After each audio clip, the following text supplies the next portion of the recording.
Hello बच्चों, कैसे हो आप सब? अच्छे हैं। चलिए आज पुनः आप क्लास मैथ की आज हम लोग पढ़ने वाले हैं 10 का डी का क्वेश्चन नंबर 4।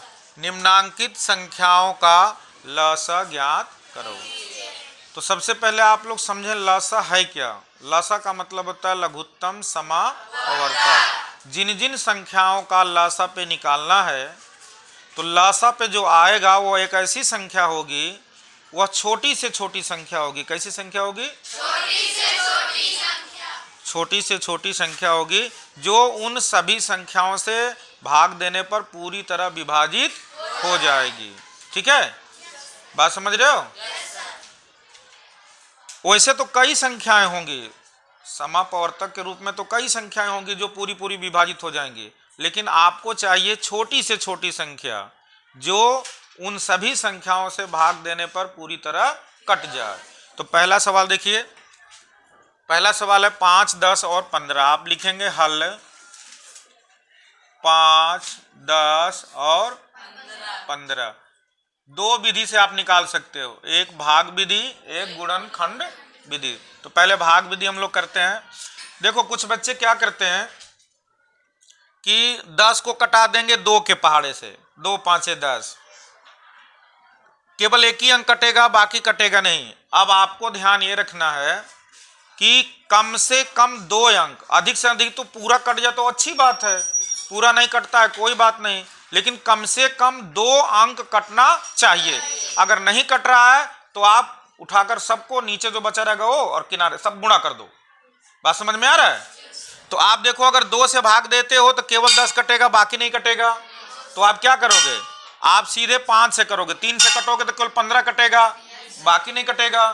तो कटाने की कोई आवश्यकता नहीं है, सीधे सीधे आप 5 से काटिए। 5 एक कम 5, 5 दूना 10, 5 तिहाई 15।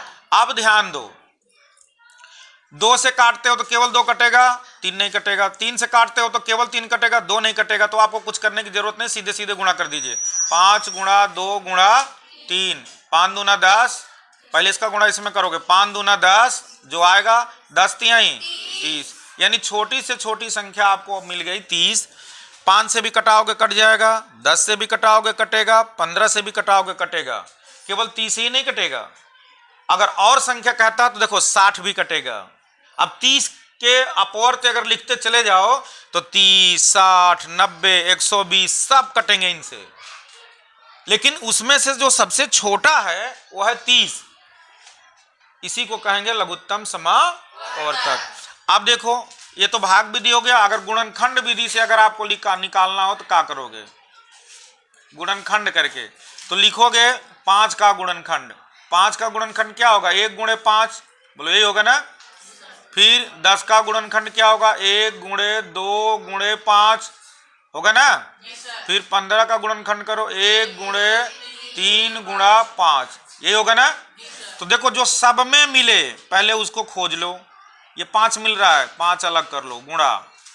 अब देखो अब इसमें कुछ मिल नहीं रहा, 1 मिल रहा है ना, तो 1 का गुणा करोगे तो उतने आएगा, कोई इसका मतलब नहीं है। जो बचा उसका भी गुणा कर लीजिए, 2 बच रहा है उसका भी कर लीजिए, जो 3 बच रहा है उसका भी कर लीजिए। तो 5 एक कम 5, 5 दूना 10, 10 तिहाई 30। एक तरीका ये हो गया निकालने का। बात समझ में आ रही है? एक तरीका इसका और होता है, अपवर्त लिखकर, तीनों का अपवर्त लिखोगे, जो मिलेगा तुरंत पहली बार वही हो जाएगा उसका आंसर। जैसे मान लो अपवर्त कैसे लिखोगे? 5 का अपवर्त लिखोगे तो क्या होगा? देखो 5 एक कम 5, 5 दूना 10, 5 तिहाई 15, 5 चौक 20, 5 पचे 25, 5 छके 30, 5 7 35, 5 8 40, ऐसे कुछ लिख लिया।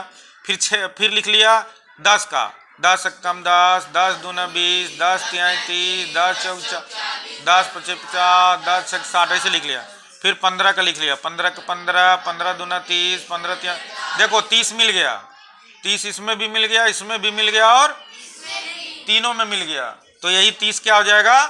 आंसर हो जाएगा। तो 40 मिल रहा है तो 40 बाद की बात है ना, बाद में मिल रहा है ना। सबसे छोटा अंक तो 30 मिल रहा है, तो उसके वो भी अपवर्त हो सकते हैं ना। तो ठीक है, अब समझ में आ गई बात आप लोगों को? अब निकाल लोगे?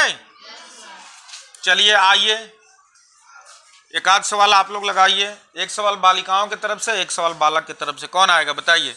दूसरा सवाल लगाने के लिए आइए कोई। 16, 44 और 64। आइए, क्या नाम है आपका? आओ जल्दी से आइए, लगाइए।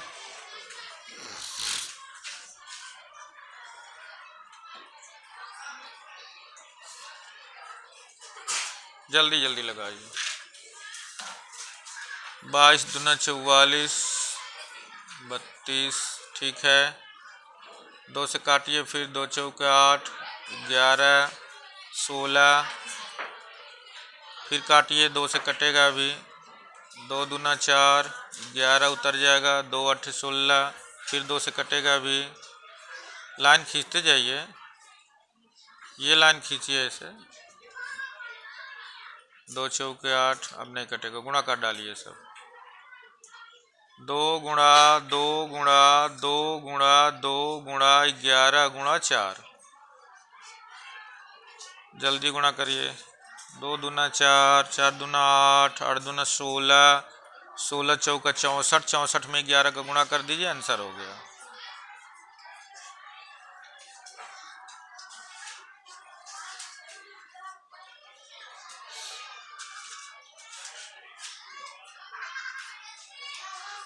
$740 आंसर आएगा। ठीक है बेटा, 704। चलिए 704। चलिए बहुत अच्छा। बाकी के सवाल आप होमवर्क में लगा कर आएंगे। 2 सवाल हो गया, अब इसको हम मिटा देते हैं। क्वेश्चन नंबर इसका हम लोग देखते हैं अब 5वां। कौन सा? 5वां क्वेश्चन। 5वां क्वेश्चन क्या कह रहा है? 5वां क्वेश्चन कह रहा है वह छोटी से छोटी संख्या बताओ जो 20, 25 और 40 से पूर्णतः विभाज्य हो। तो देखो बोल ही रहा है छोटी से छोटी। मैंने उस दिन बताया था, जब भी कहे प्रश्न में छोटा से छोटा तुरंत लासा पे निकालना, बड़ा से बड़ा कहे तो मासा पे। तो आप 20, 25 और 40, हाँ 20, 25 और 40 का लासा पे निकाल दीजिए, काम बन जाएगा। 2 से 2 दहन्नम 20, 25 नहीं कटेगा, 2 20 हो गया। 2 से 2 5 10, 25, 2 दहन्नम। 5 से काट दीजिए, 5 1 कम 5, 5 5 25, 5 दूना 10। ठीक है, अब गुणा कर दीजिए। 2 गुणे 2 गुणे 5 गुणे 5 गुणे 2, गुणा करो। 2 दूना 4, 5 20, 20 5 100 दूना, तो यही आपका क्या हो जाएगा? आंसर हो जाएगा। बात समझ में आई? चलिए अगला सवाल देखिए। Question number 6। वह छोटी से छोटी संख्या बताइए जिसमें यदि 3 जोड़ दें तो योगफल 36, 45 और 50 से अलग अलग विभाजित हो जाए। कितना जोड़ दें बेटा? कितना जोड़ दें? तो आप क्या करोगे? पहले लासा पे निकालोगे, इसके बाद उसमें हाँ जोड़ने को कहे तो क्या करेंगे? घटाएंगे। अगर घटाने को कहे तो क्या करेंगे? जोड़ देंगे। 36, 45 और 50 पहले निकालेंगे। 36, 45 और 50 का लसा निकाल कर उसमें से क्या कर देंगे?